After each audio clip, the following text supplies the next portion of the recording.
ตีบ่พอมีสิให้แม่เฒ่าประมาณเฮาก็บ่มีเนาะ7-8 แสนเดือนละล้านเนาะโดยเงินบ้านเฮาเนาะ วันนี้ฮอดเดือนมาก็ยังๆน้องเอ้ยเฮาก็คิดว่าโอ้ลูกเอ้ยหาตู้แฮงดีใจอยู่คือลูกหลานให้คือแต่ละเทื่อนี่ก็เก็บโฮมแล้วก็ บ่ได้สู้ใช้เด้อพี่น้องโฮม แม่ของแม่วงให้อันเท่าไหร่2 ล้านกว่าก็คือความหมายหั่นแม่สิเก็บไว้ซื้อดินเอาเข้าถมเฮือนโดยมันเฮาเห็นแบบสั่นเฮาก็มีแฮงแบบบันดาลใจให้เฮามาสู้นะแหลมขนาดไม่เท่าเพิ่นก็ยังเก็บยังโฮมเนาะ เพิ่นยังสู้โดยกับสบายดีและสวัสดีเด้อพ่อแม่พี่น้องเบิดสุขสุขคนเนาะมื้อนี้กลับมาพบมาพ่อกับสาวแลมน้อยอีกแล้วพี่น้องเอ้ยก็มาอัปเดตทางเฮือนบ่าวพอมีพี่น้องก็ว่าสิมาเฮ็ดหัวทางเฮือนไม่เท่าค่ำเลยพักก็มาขุดหลุมให้มันแล้วแต่ว่าสิมาอัปเดตทางเฮือนบ่าวพอมีให้เบิ่งก่อนเพราะว่าสร้างเพิ่นมาเฮ็ดเวียกสบายดีเด้อพี่น้องสร้างเพิ่นมาเฮ็ดเวียก2มื้อนี้บ่าวยังก็บ่าวโจ้ ทีมงานสร้างรถพี่น้องโดยแต่เพิ่นมาผู้เดียวเขาสร้างรถอาจสิเพิ่นก็เคลียร์งานบ่อื่นโดยมื้ออื่นพุ่นแหละเพิ่นมาพี่น้องเอ้ยจะเพิ่นมาก่อเอวเฮือนให้บ่าวพอมี2มื้อนี้อาจสิแล้วไปจักมื้อนี้เอวเฮือนออกทางนี้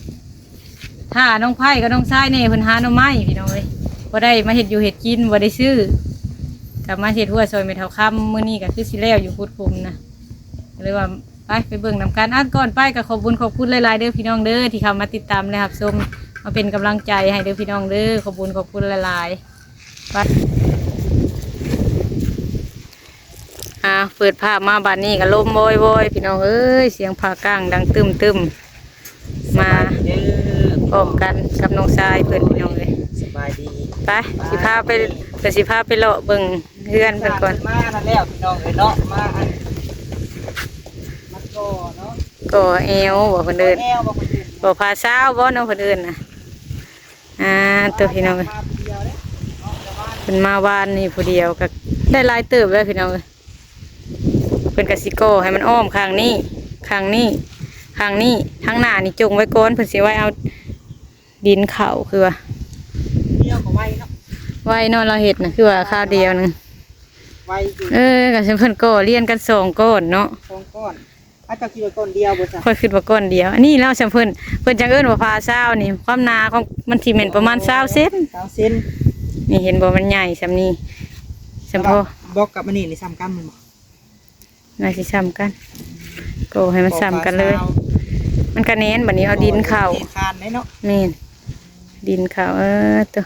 ความพันบ่าวพอมีก็ใกล้เลยได้พี่น้องเอ้ยพี่น้องเอ้ยขอให้เป็นกำลังใจให้ได้เด้อพี่น้องเอ้ยเนาะโดยดีใจหลายพี่น้องเอ้ยบ่าวพอมีก็ดีใจหลายพี่น้องจากที่เคยตะกี้เป็นได้ตะกี้ก็บ่ได้คิดบ่ได้ฝันพี่น้องเอ้ยว่าที่ได้ตั้งเสาเนาะแล้วเฮาก็สิมีมื้อนี้มีที่มีทางสร้างเป็นของเฮาเองหั่นนะโดยที่ว่าเฮาผ่อนเนาะหรือว่าเฮาหาด้วยน้ำผักน้ำแห้งเฮาบุกบืนเนาะบุกบืนสู้พี่น้องเอ้ยทุกมื้อนี่หั่นแทบประหยัดอดออมเนาะทุกมื้อนี่ค่ะแม่นเลยแบบกินยางเฮาก็ต้องมีแนวคันนิ่งอยู่ได้พี่น้องเพราะว่าเฮายังมีภารกิจมีภาระเฮาเนาะมีภาระมีความรับผิดชอบเพิ่มขึ้นพี่น้องเอ้ยทุกๆวันที่30เขาก็ต้องได้จ่ายที่ 4,000 กว่าบาทพี่น้องเอ้ยโดยต้องปืนจากที่ว่าเขาเฮ็ดคลิปลงมือละคลิป2 คลิปก็ให้ไม่ได้ฮอด3 คลิปแต่ละมื้อแม่เนาะบ่ให้ลด3 คลิปไปคลิป1 4 5 ดอน6-7 ดอนพี่น้องเอ้ยก็เก็บโฮมไปก็คือฮู้แหละพี่น้องเอ้ย YouTube ก็มันหายากที่จะฮอดหลักหมื่นคือมื้อนี่เนาะแม่น2-3 ดอนก็ให้คิดเบิ่งเนาะ3-4-5 ดอนต่อคลิปคิดเบิ่งพี่น้องเอ้ยก็หาแหละบืนสู้พี่น้องเอ้ยบางคลิปน่ะหลัก 2,000 เหรียญ 2,000 วิวพี่น้องเอ้ย2 ดอน3 ดอนพี่น้องเอ้ยถ้าคือ FC เพิ่นข้ามโฆษณาให้ก็จะบ่ได้นำโฆษณาจะได้นำวิวโดยแห่งได้น้อยลงเนาะก็อาศัยว่าถ้าเพิ่นเบิ่งโฆษณาให้เงินก็สิยับขึ้นแน่พี่น้องเอ้ยเพราะว่าวิวเฮานี่น้อยนักจะฮอดหลักหมื่นพี่น้องเอ้ยโดยก็เอาสู้ต่อไปเพราะว่าเฮาก็สูบน้อยลมบ่แห้งเนาะพี่น้องเนาะไปถ่ายคนอื่นมันผัดไปบ่ได้พี่น้องเอ้ยโดยบ่าวพามีก็เพิ่นก็ ซ้ำว่าเป็นเสาหลักพี่น้องเอ้ยเสาหลักของครอบครัวพี่น้องเอ้ยเป็นกระบืนน้องสาวกระบืนคือกันเป็นกับขวัดเกี่ยวพ่อไผ่พ่อมันพี่น้องเอ้ยทั้งน้องสาวทั้งอ้ายพี่น้องสาวเล่มน้อยก็คือกันพี่น้อง ไป เอ้ย ต่างคนกับต่างสู้พี่น้องไอ้สู้คนละแบบเนาะ แม่นหั่นแหละ สู้ไปถ้าเฮาบ่พรบัดเฮาสิบ่ได้เสาแหลมเอ้ย แม่นหั่นเลย คือที่ทางก็ได้ถ้าว่าสิไปหาโปะบัดเดียวนี่มันหายากอีหลีพี่น้องเอ้ย แม่นหั่นเลย อันนี้ เงิน ก็ คำซุมื้อนี้เฮ้ คือบ่พอมีว่าได้มีซอยๆคำบาทหนึ่งสมัยเฮ็ด YouTube แต่ก่อนไปขายตะกี้ทำบาทหนึ่งมันก็อัน 40,000ปลายเนาะเฮาขายก็ได้กับซ้ำใส่ทีเป็นพอ 20,000 พอ20,000แล้วก็วันนี้พ่อนต่อวันนี้พี่น้อง ได้ใน2เดือนแหละ3เดือนนี่แหละเนาะ โดยแต่อดทนสู้เด้อน้องชายเอ้ย ขอบใจหลายๆ มีความตั้งใจและให้สู้บ่ให้ถอยเด้อ พี่น้องเอ้ย สู้เพื่อน้องเพื่อแม่เฒ่าเพิ่นก็พอได้มาเบิ่งแม่เฒ่าก็ได้พี่น้องเอ้ย ตู้แห่งดีใจอยู่ ดินบกแตก โดยลูก อันคือลูกหลานให้คือแต่ละเทื่อนี่ก็ ดินบก เก็บโคมแล้วกัน เราก็บ่ได้สู้ใช้ได้พี่น้องเอ้ยโฮม บก คนผู้อื่นเนาะบ่ได้แม่นเปรียบเทียบนะใช้จ่ายฟุ่มเฟือยได้ไม่เท่าเนาะเฮ็ดสิบ่ได้ใช้ ดินบก เพิ่นสร้างเพิ่นทุบก่อเฮือนแหละลูกเราก็ฮอดบ่ได้ใช้มีแต่โฮมไว้ คือเอาเงินให้ปกติบ่พอมีสิให้แม่เฒ่าประมาณเฮาก็บ่มีเนาะ 7-8 แสนเดือนละล้านเนาะ โดยเงินบ้านเฮาเนาะ วันนี้ฮอดเดือนมาก็ 2,000 ยังๆพี่น้องเอ้ยเฮาก็คิดว่าโอ้ลูกเอ้ยหาเพราะว่าอันใดที่เฮาหาได้เนาะ คือได้ยินว่าเราก็ถามเจ้าบ่ว่าเงินนำแม่เก็บไว้ก็มีอยู่เพิ่นว่าอยากเอาให้บ่พอมีมาเฮ็ดเฮือนเล็กๆน้อยๆภาษาผู้เฒ่าหั่นแล้ว แม่ของแม่วงให้อันเท่าไหร่2 ล้านกว่าก็คือความหมายหั่นแม่สิเก็บไว้ซื้อดินเอาเข้าถมเฮือน อืม โดยมันเฮาเห็นแบบสั้นเฮาก็มีแฮงแบบบันดาลใจให้เฮามาสู้นะแหลม ก็นำไม่เท่าเพิ่นก็ยังเก็บยังโฮมเนาะ เพิ่นยังสู้ความหมาย ประหยัดคือกัน แม่น เด้อผ่านจุดที่แบบเฮาเคยถูกแต่กี้พี่น้องเอ้ย ก็เฮ็ดทานพี่น้องเอ้ยหลานสาวกับลูกเขยหั่นเป็นคนตัด เมื่อฮอดเฮือนแล้วก็เห็นบ้านเรียบร้อยหันนะความหมายแต่บ่ให้เฮ็ดก็อยากเฮ็ดความห แล้ว มาย หลักเฮ็ด แม่นเมื่อแล้วก็หลักเฮ็ดคือหัวคือห้าวคือกันทางหลังเฮือนหั่นบอกว่าบ่เฮ็ดเนาะแม่ตู้ก็สิฮอด80เลย78 70นั่นแหละพี่น้องเอ้ย78 79แล้วเนาะมันก็เฒ่าแล้วเนาะคนเนาะ แม่นหั่นแห แต่ ละ ยังเฮ็ดหั่นนะ บางคนก็จน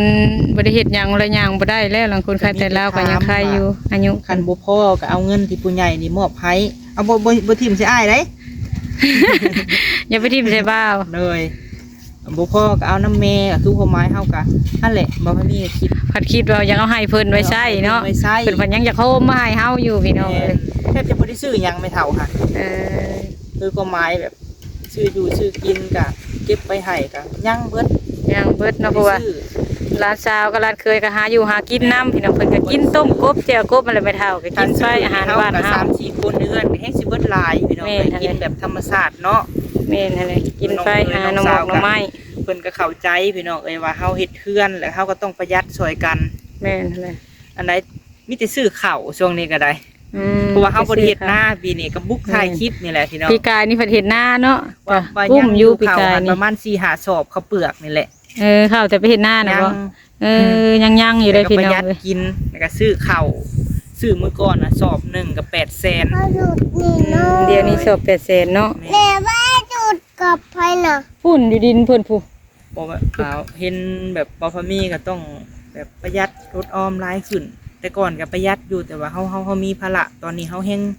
ประหยัด เพื่อชีวิตจักปีก็ 48 เดือน 48เดือน 48 47 46ก็ยังประมาณนี้ลดลงตลอด แม่น ถ้าว่าเฮาใส่ไว้เพิ่นก็จะลดดอกเบี้ย 3-4 ปีบ่เลยพี่น้องเอ้ แม่ ย นถ้าซื้อสุดมีแต่แสนปลายหนึงได้ นั่นแหละ แส แต่ น เฮา เจ็ดกับ เงินบ่ถึงเนาะ 4,000 ก็เลยว่าก็ให้เพิ่นกินกำไรไป แม่ เอาก็ได้ดินก็ย่างมัน บ่พอมีคิดว่าระหว่างเฮาผ่อนที่พี่น้องเอ้ยเนาะแต่บ่ฮู้ว่า FC สิคิดคือบ่พอมีบ่ระหว่างเฮาผ่อนที่นี่กับดาวน์รถนี่รถนี่แบบถ้าเฮาจ่ายบ่เบิดนี่คือเพิ่นสิเอาคืนพี่น้อง เพิ่ เอ้ น ย ก็เอาคืนนั่นแหละเทิงลุกเทิงจมได้พี่น้องเอ้ยเพราะว่ามันขึ้นกับบริษัทเพิ่นขึ้นกับธนาคารถ้าดินนี่เฮายังมีโอกาสล้มกับเจ้าของดินเพิ่นได้อยู่ได้ถ้าเฮาบ่ทวงบ่ทันแล้วก็ แม่น เฮาลืมเคยเพิ่นเฮาก็ล้มกับเพิ่นนํ และสมมุติว่าคันว่าถ้าว่าไผเบิ่งคลิปเนาะพี่น้องคันว่าระหว่างรถกับดินบ่พอมีคิดว่าให้ผ่อนดินนี่ดี แม่น เพราะว่าดินนี่คือแบบสี่ได้ดินจัดสรรอนาคตมันอาจจะเป็นบ้านเมืองเนาะ แม่น เป็นบ้านเมือง บ้านเฮานี่พ่น ถ้าว่าเฮาบ่อยู่พี่น้องเอ้ยคือแบบเฮาบ่ได้ปลูกสร้างค่ะถ้าไผสิซื้อไว้ก็คือเอาไว้ขายอนาคตข้างหน้ามันอาจจะเป็นราคา เป็นราคาเลย โดย มันก็เงินใครบ่คือกันเนาะพี่น้อง โดย ถ้าผู้มือผู้มีแล้วเพิ่นก็สามารถผ่อนรถผ่อนหยังได้เนาะไปใช้ยามจำเป็นเนาะบ่ได้ แต่ว่าสำหรับเฮานี่ก็ เอาดิน เอาดิน โดย รถนี่ก็มันโอ้พี่น้องเอ้ยบ่ได้อันเว้าถึงดอกตัวนั้นน่ะ ยังหึงอยู่ ยัง พี่ ถึ น้อง งเอาวิทย์ตัวนี้ก่อน แม่น มันอาจบ่มันสิบ่เป็นไปดอกพี่น้อง ถ้า เอ้ ว่าย เทียบกันเนาะสมมุติซ้ำเฮาหั่นนะ แม่น เราต้องเลือกเอาดินพี่น้องเอ้ย ดิน ถ้าผู้เพิ่นมีแล้วเพิ่นเลือกรถก็ได้คือ ดี กัน ใจเฮากะเนาะว่าอะไรก็เพิ่นกันว่าพี่น้ ไป องเอ้ย ย่างไปเบิ่งก่อนพี่น้องเอ้ยย่างมาพี่เทวมาเบิ่งเฮือนบ่าวพามีนี่ แต่เล็มน้อยก็ดีใจ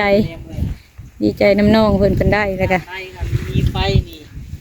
ใส่ใจใส่ปั๊มน้ำก็สบาย แม่นหั่นเลย โดย นั่นไผเพิ่นก็ยังบ่ทันปล่อยเข้ามาเพิ่นยังกันนั่นเคลียร์คงนำบริษัทไฟฟ้าเพิ่นก็โครงการเพิ่น ฝนตกก็ซื้อ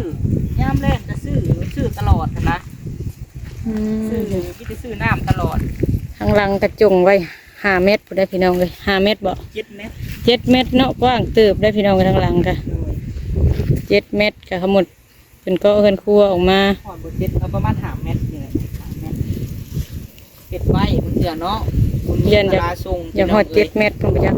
แหละเท่าคิดมาหาได้พุ่นแล้วว่าจะเฮ็ดเงินของเงินครัว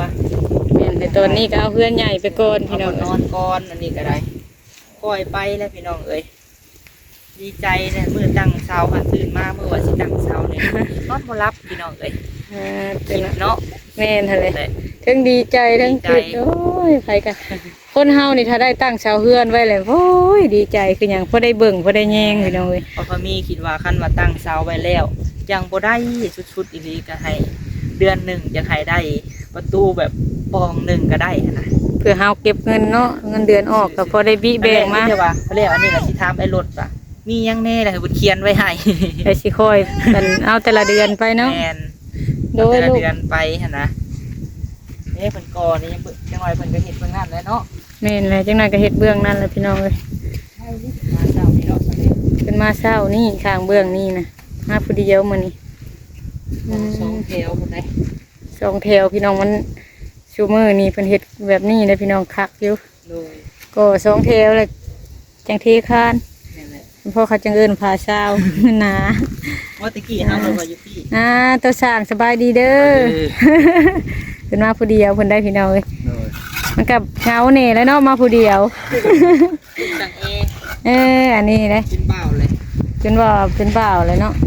สั่งเอก็สั่งรถสองไงน้อง ทางรถน่ะยังเป็นเบี้ยอยู่ลูกเพิ่นน่ะ อืม แยกไอ้เที่ยวหน่อยหนึง จำนี่บ่ง่ายกว่าน้อยหนึ่ง ห บ่ น่อยหนึง มาถ่ายเฮือนบ่เขามีให้เบิ่งพี่น้องเอ้ย แล้วคันนี้ได้เท่าแล้วไม่ได้ยังบ่แล้วไปเลยเฮาจะพากันแล้วไปเท่าค่ำเฮาจังว่าเสีย แม่นเลยยังสิเสียหญ้าว่างนี่เพราะว่ามื้อนั่นแล้วเสามาป้าไว้ใส่นี่เพิ่นเอาเสามาลง ก็เลยยังบ่ได้ครัวออกโดดนี่พี่น้องเอ้ยเลยว่าได้เวียกมันเท่าค้ำเฮ็ดหัวสวยลามแล้วเพราะว่าอีกบ่โดนก็ขึ้นเฮือนแล้วเลยพี่น้องเอ้ยประมาณบ่ถึงปานใด ปลูกได้ทางนี้กะ แม่นล่ะปลูกผักนี่เฮ็ดนานชำนานที่เจ้าเฮ็ดในเฮือนนั่นยินบอกเฮ็ดนะ แม่ ได้บักหลายๆ3สิกิน สมัครได้ มันก็งามเฮ็ดแบบนั้นน่ะ ดินมันงามแน่พี่น้องเอ้ย ดินมันก็งาม ยังสั่งเนาะแหลม แม่นมันเบิดก่อนจังสร้างก็ได้ยังน้อยหนึงจังสร้างเพราะว่าเพิ่นก็บ่ได้เฮิงปานใดเพิ่นก็มาฮอดสร้างก็ได้พี่น้องเอ้ยบรรยากาศค่ะแต่มันบ่ได้แดดได้มื้อนี้สร้างเพิ่นเฮ็ดเวียก ดีแห้งพี่น้องเนาะบรรยากาศแบบครึ้มแต่ว่าฝนบ่ตกเนาะ แม่นเลย บ่ฮู้ว่าพี่น้องฝั่งไทยสิครึ้มคือเฮาหรือบ่เนาะ ทางพี่นะคือแม่งดีเลยพี่น้องเบิดมือมื้อนี้ตูบน้อยเห็นเด้พี่น้องน้องไผ่กับน้องชายมานอนนี่กะ นอนหลับอยู่บ่เนาะจะคืนเลย โอ้ยหลายคืน ห เล ลาย ย คืนแล้วเนาะ ตึ้มแล้วทงแทรกลายนะพี่น้องที่เพิ่นถือมาก็ได้ไอเทวมาพี่ลูกมาพี่ทงแทรกลายอะไรถือมาก็ได้พากันมานอนอยู่เพิ่นก็ทางเถื่อก็ไปใส่ตุ้มใส่ลงแล้วก็มานอนพี่น้อง ภาษาบ้านเฮาแหละ ตอนเช้าแล้วก็เมื่อแล้วก็ยามแล้วก็เมื่อเฮือนบัดนี้พี่น้องบ่ทันเข้าเมื่อเฮือนได้เมื่อแล้วก็ไปยามก่อนไปยามก่อนแล้วจังเมื่อเฮือนเพิ่นเมื่อหาช่วยหน้าช่วยตาอยู่เฮือนลังเถื่อก็ช่วยอยู่พี่เมื่ออาบน้ำอยู่พุทธกันอาบน้ำ บรรยากาศกาเป็นตาชะออนพี่น้องดินจัดสรรตอนนี้นะ หน้านี่ยังอยู่ได้ งามงาม ข้างหน้านี่ยังอยู่ ถนนหนทางก็สะดวกสบายพี่น้องเอ้ย เนาะ กว้างทางซอยนี่บ่ฮู้ว่าจักเม็ดแต่ว่าทางใหญ่ที่ใส่แล่นเข้ามานะ12 เมตร อ๋อส่งแม่เพิ่นบอก แม่น นี่เรา ช่ำกับทางเส้นใหญ่อยู่เนาะ ที่ใส่อันนั้นได้นี่ค่ะใส่โซลาร์เซลล์ แต่โซลาร์เซลล์ ไฟนี่ทุกจุดเพิ่นว่า อืม เพราะว่าเป็นดินแบบโครงการนะเพิ่นจะรักษาเนาะ แม่น แต่ให้มันเงียบสงบนะกลางค่ำกลางคืนไงพี่น้องบ่ให้มีภัยเข้ามานะ ต้นไม้เพิ่นก็บ่ได้ให้เกิดได้พี่น้องเพิ่นซับอยู่ตลอด เก็บรอทรัพย์อะนะ ต้นแบบมันสิใหญ่นี่เพิ่นสิซับออก เพิ่นดูแลแบบลูกค้าเนาะคนมาอยู่ในดินได้ดีหลายเหมือนก็ได้ เพราะว่าโครงการเพิ่นน่ะโครงการที่6เลยเนาะ พวกเฮ็ดมา7 ปีแล้วล่ะวะ แม่นนั่นน่ะถือกฎหมายพี่น้องของเราแบบว่าเฮ็ดเอกสารหยังก็ง่ายออกใบตาดินครอบท้องให้คักแน่ ใบตาดิน3 เดือน2 เดือนไป3 เดือน อืม ได้ใบตาดินขอบคลองอะนะ ได้ใบตาดินครอบท้องเนาะไว้ได้ละเฮ็ดก็ได้แล้วบริการดีพี่น้องเอ้ยมีผู้ประจำอยู่แคมป์เราตลอดเบิดมื้อแขกคนมาก็ได้ มาทำดินทำโดนกันเอาพี่น้องแซลมน้อยก็สิพอจบคลิปก่อนบัดนี้สิไปทางเฮือนไม่เท่าค่ำก่อนพี่น้องบัดนี้ สบายดีเด้อ ไปซอยพี่น้องทางนั้นสบายดีไปซอยไม่เท่าค่ำทางนั้นบัดนี้พากันเฮ็ดหัวให้มันแล้วซอยลาวเพราะว่าอีกบ่โดนจังหน่อยเพิ่นขึ้นเฮือนขึ้นซานกับงัวแล้วเราก็ไล่งัวแต่ละมือพี่น้องเอ้ย งัวเข้ามาเป็นพูงเราผัดปลูกนั่นปลูกนี่ไว้เลยเราก็เลยว่าสิไปเฮ็ดหัวซอยลาวให้มันแล้วมีแต่แซลมน้อยก็ขอบคุญขอบคุณเด้อผู้ใหญ่ใจดีเบิดทุกท่านที่มาติดตามและมาหับชมทั้งผู้เก่าและผู้ใหม่เด้อพี่น้องเด้อ ทั้งผู้ที่มาคอมเมนต์ให้กำลังใจแล้วก็บอได้เมนต์เด้อพี่น้องก็ขอบคุญขอบคุณหลายๆขอให้พ่อแม่พี่น้องยินดีมีแห้งเฮงๆรวยๆสุขกายสุขใจผมโดยครอบครัวเฮือนซานเด้อพี่น้องเด้อสำหรับคลิปนี้ก็ขอลาไปก่อนแล้วสบายดี เพิ่งได้กันแล้ว